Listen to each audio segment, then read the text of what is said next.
Olá, espero que vocês assistam esse testemunho até o final, que é um testemunho de fato verídico, né? Aconteceu esse mês, como muitos conhecem a história, né? Muitos conhecidos meus, né, sabem que aconteceu.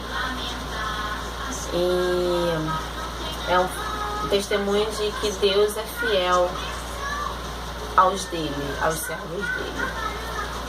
A quem tem fé, ele é fiel. A quem está debaixo da autoridade ou debaixo da vontade, ele é fiel. O quê? Fala! Presença. Quem está na presença, ele é fiel. Né? Que quando a gente mesmo que a gente esteja passando por qualquer coisa, qualquer tribulação, qualquer adversidade, a gente pode confiar quando a gente está fazendo o que de fato ele nos ensina, né? Então, como muitos sabem, Miguel ele esteve internado. Eu vou começar lá um pouquinho de trás do que aconteceu para vocês, né? Miguel foi internado a primeira vez, né? Ele começou a ter 5 dias de febrão de madrugada todo dia. Fui na emergência, vamos tratar como resfriado. Chegou lá, começamos a tratar como resfriado. Depois de 5 dias ele voltou a ter febre, na sexta-feira. No sábado, deixei ele na casa da minha sogra e fui para a igreja. Quando eu botei o pé na igreja, minha sogra me liga, Vanessa, desesperada, dizendo que o Miguel estava no UPA, porque ele tinha convulsionado, ele tinha tremido do babado. Enfim, fomos pro UPA, saímos da igreja e fomos pro UPA. No caminho, eu falava muito com Deus, falava, Senhor, eu não admito que venha acontecer o pior com meu filho, porque eu estava na sua casa. Eu não estava na rua nem bebendo, nem me drogando, nem me prostituindo. Eu estava debaixo do seu querer. Eu estava na sua casa, eu estava lá para te adorar. Então, seja com meu filho, né? Porque Deus, ele fala lá em Malaquias, em Malaquias 3, né?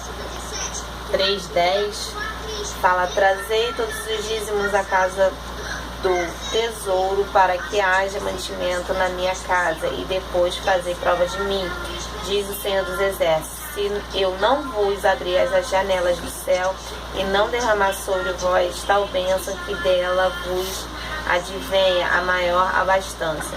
Quando Deus fala de dízimo, não fala só no dinheiro, né?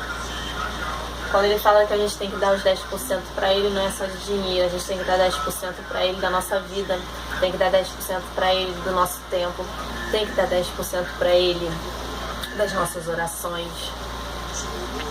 Enfim, né? Tudo nosso tem que ser 10% para ele.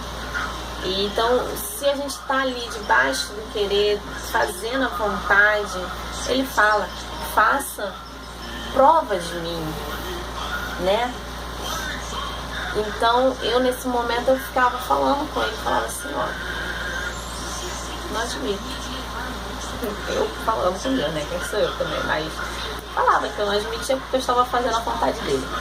E chegamos lá, realmente, quando eu vi a imagem do meu filho todo entubado, todo apagado, eu chorei muito, chorei, depois eu, né, me aliviei um pouco, né, porque Deus conforta.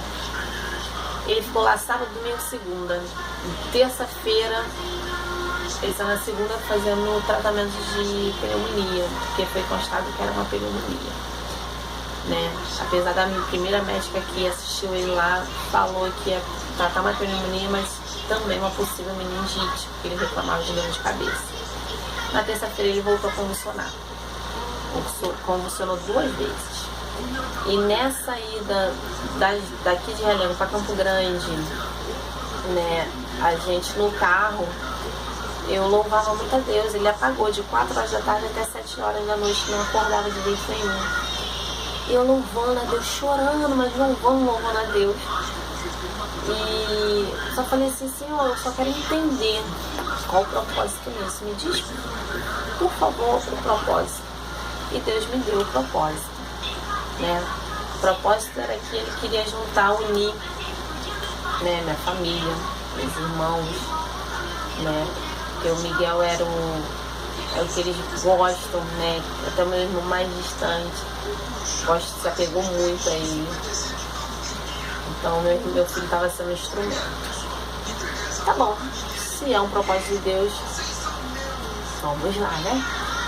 Então ele foi lá, foi internado, ficou 7 dias internado, deu uma meningite viral, fez 7 dias de tratamento. Lá no hospital, eu e meu marido tivemos muita briga. A gente estava muito estressado, né? A gente estava sem visão. Mas quando Deus me deu a visão do que estava acontecendo, a gente, né? Porque a gente, por mais que seja um propósito de Deus, o diabo ele tenta o tempo todo ele tenta tirar proveito da situação, né? E aí a gente, né, começou a orar, a gente orou aquele andar todo, todas as crianças, e teve muito quebrantamento, teve muitas pessoas, aconteceu de tudo nas nossas orações naquele andar, né? E assim, o que acontece? Depois ele foi pra casa, na terça-feira. Quando foi na quarta-feira, voltou a febre. Quinta-feira, a médica queria internar ele de novo. Eu falei, poxa, ele acabou de sair de uma internação. Será que eu não tenho uma segunda opção? E não corre risco, vamos tratar ele em casa com antibiótico. Chegou na quinta e volta daqui a 24 horas pra gente fazer um exame nele, pra ver se tá dando tudo certo. Depois de 24 horas voltamos, quer dizer, não deu tempo de voltar, né? Porque ele começou a convulsionar e fomos pra emergência. Lá na emergência, ele convulsionou em casa, cheguei na emergência, largaram meu filho na maca. Largaram, isso foi por falta de mais meio-dia. Ele começou a asfixiar com a baba. E aí ele tentava voltar, porque ele estava ficando sem ar, e botaram ele em outro lugar, com mais aparelho. E lá ele tentava voltar e deu pico de febre. Quando deu pico de febre, ele começou a convulsionar um atrás do outro, um atrás do outro, um atrás do outro. Ele não conseguiam parar. Foi médico para tudo quanto é lado, 3 médicos, desceu o médico da UTI, 3, 4 enfermeiros, parou a emergência para atender o Miguel. E eu até então estava tranquila, até Deus me mostrar o que estava acontecendo espiritualmente, né? Eu vi um espírito no pé da maca, que é o espírito da morte, que eu só vi esse espírito 2 vezes. Que foi uma vez que levou meu cunhado e a segunda vez que levou meu pai. Eu vi esse espírito no pé dele tentando tocar nele, tentando. E do lado dele um anjo, a mão estendida, como quem diz assim, você não vai tocar. E eu quando eu vi aquilo eu me desesperei, foi onde eu me desesperei. E eu falava, Senhor, eu sou mãe, Senhor, eu sou carne. Eu não estava entendendo o que estava acontecendo até então. Mas foi o que eu falei, né? A respeito do que às vezes o inimigo ele tenta, né? Ele tenta tirar proveito da situação. Mas aí eu orei, eu adorei, eu me ajoelhei ali na mesma hora, falava, Senhor, só Tu é Deus na minha vida, Tu é um Deus vivo que eu sirvo, toda honra, toda glória seja cada Ti. E eu comecei a orar ali naquela emergência e saí, porque eu não estava aguentando ver aquilo. Né? Meu filho lá desfalecido, com batimento cardíaco mais de 200, a respiração abaixo de 45, indo bem muito baixo, o normal é 100, ele estava praticamente menos da metade de respiração. Eles fazendo massagem, fazendo oxigênio nele. E assim, eu fui lá pra fora, peguei meu marido, vamos orar, a gente se ajoelhou lá fora, começamos a orar. Glorificando a Deus mesmo, sabe? Exaltando o nome dele. Não pode cinema falando assim, sem o porquê não. Glorificando. E daí veio uma enfermeira e falou, a gente conseguiu estabilizar. Quando eu subi, a enfermeira que estava no quarto da UTI, sem saber de nada que tinha acontecido lá embaixo, me deu essa mesma visão, falou o que ela tinha visto do lado. O que eu vi lá embaixo, ela viu a mesma coisa. Um anjo, um espírito, a mesma coisa, então não era livre mesmo. Foi confirmação de Deus. E ele fez mais esses 14 dias de tratamento. E para honra e glória de Deus, hoje ele está aqui. Hoje a gente levou ele no pediatra. O pediatra ficou bobo, pasmo ao ver, né? Ele, porque nenhuma criança, todos os médicos que viam ele achavam que ele tinha voltado especial, né? E as enfermeiras falavam que nenhum adulto aguentava, muito menos uma criança. E uma criança, quando aguentava, voltava surdo ou muda. E meu médico dele hoje, quando me falou, olha, uma criança só aguenta 6 minutos de convulsão. Foi mais de 1 hora para tentar estabilizar a convulsão dele. Ele falou que a criança aguenta 6 minutos e um adulto aguenta 3. Miguel, vem aqui. Vem aqui rapidinho, vem.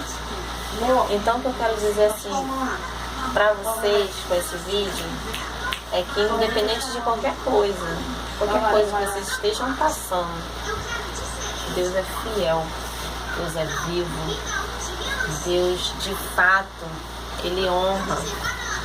O quê? Dá um oi pra eles, sai daqui com a mão. Não, dá um oi assim, oi. Oi. Dando um beijo. Vai lá agora, acaba de ver tudo isso. A gente, eu poderia ter tirado fotos, filmado, mas eu não aguentei, sabe? Porque realmente ele ficou muito inchado. Ficou com o olho inchado, mão inchada, pé inchado, entendeu? Todo entubado. E assim, Deus é fiel com eles. Quando você está debaixo da vontade dele, de Deus, por mais que é difícil, né? Mas quando você está debaixo da vontade dele, ele é fiel.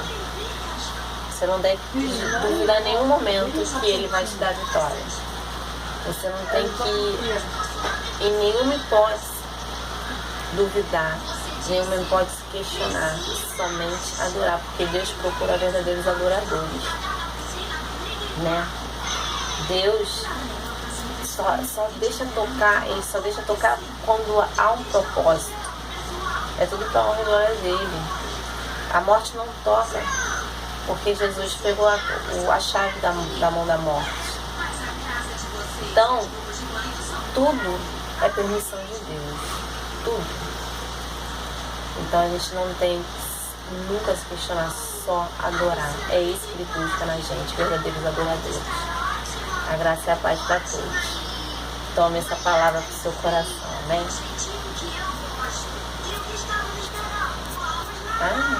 Abaixa.